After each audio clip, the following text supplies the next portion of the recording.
Hi friends, welcome to new video. GOP Representative-elect George Santos is facing growing condemnation from House Democrats, some of whom have called for him to step aside, and even from some corners of the GOP. At least one of his fellow incoming Republicans has called for an ethics investigation. However, House GOP leadership has remained silent on revelations that the New York Republican lied about parts of his autobiography. Santos has admitted to making up parts of his resume, including his past work experience and education, and has apologized but said he plans to serve in Congress.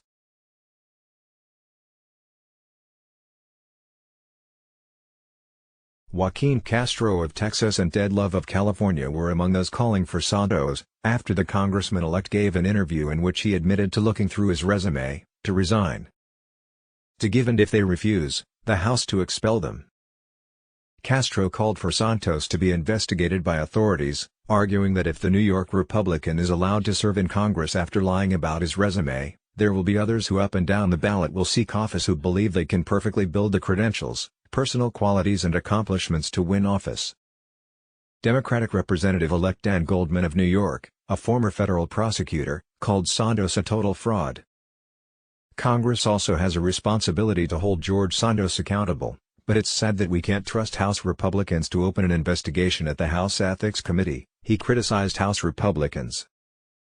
At least one incoming member of the GOP conference called for Santos to face scrutiny from the House Ethics Committee, an investigative panel that is evenly split between Republicans and Democrats but has the power to overturn the findings.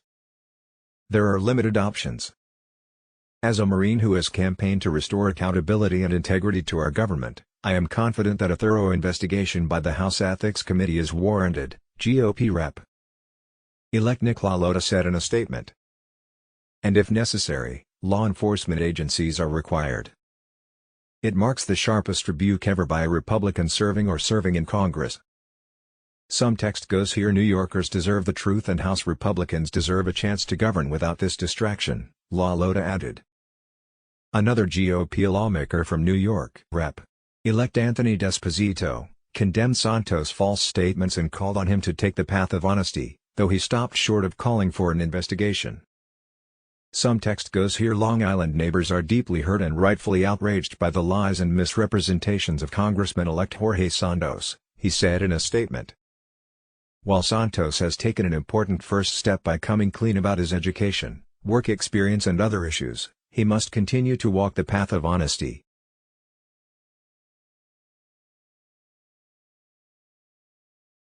It is unlikely that the House Republican leadership will refuse to seat Santos, who is scheduled to be sworn in next Tuesday with the rest of the new members of Congress.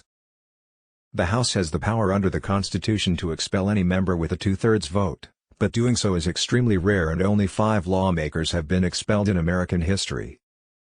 Other than a referral to the House Ethics Committee, other possible options for dealing with Santos include not giving him a committee assignment, which would be up to House Minority Leader Kevin McCarthy. In the past, California Republicans have shown little appetite for punishing their own members for bad behavior, especially when it comes to actions that predate members of Congress. McCarthy has also refused to consider when members are under investigation, arguing that he would let the investigation play out before deciding how to proceed. Some text goes here: This will not prevent me from being an effective member of the United States Congress in the 118th session, Santos told City and State in an interview posted Monday night. McCarthy's office and the National Republican Congressional Committee did not respond to CNN's request for comment Monday evening. But Republican condemnation has come from outside Congress. Nassau County Republican Committee Chairman Joseph G. Cairo Jr. said Tuesday that Santos has broken the public trust. Some text goes here. I am very disappointed in Mr. Santos, and I expected more than just a blanket apology, Cairo said in a statement. I am very disappointed in Mr. Santos, and I expected more than just a blanket apology, some text goes here.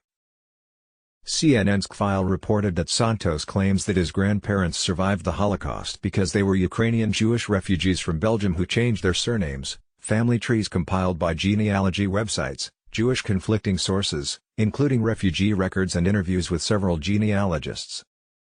Some text goes here: I've never claimed to be Jewish, Santos told the New York Post on Monday. I'm Catholic. Because I learned that my maternal family had a Jewish background keeps I said I'm Jew.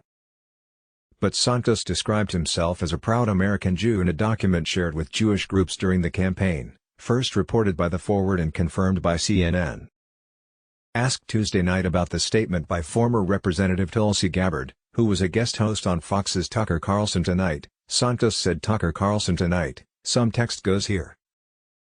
The Republican Jewish coalition said Tuesday that the incoming congressman misrepresented his heritage and misrepresented his heritage. Some text goes here. We are very disappointed in Congress-elect Santos. He betrayed us and misrepresented his heritage, RJC CEO Matt Brooks said in a statement. In public comments and to us personally he had previously claimed to be Jewish. He has started his tenure in Congress on a very wrong note. Santos admitted Monday that he did not graduate from a college or university, despite previously claiming that he had degrees from Baruch College and New York University. He also admitted that he never worked directly for the financial firms Citigroup and Goldman Sachs, as he had previously suggested, but claimed that he worked for them through his company, telling the New York Post that it was a poor choice of words, saying it worked for them. The New York Times first revealed last week that Santos' biography appears to be partially fictitious. CNN confirmed details of this reporting, including his college education and employment history.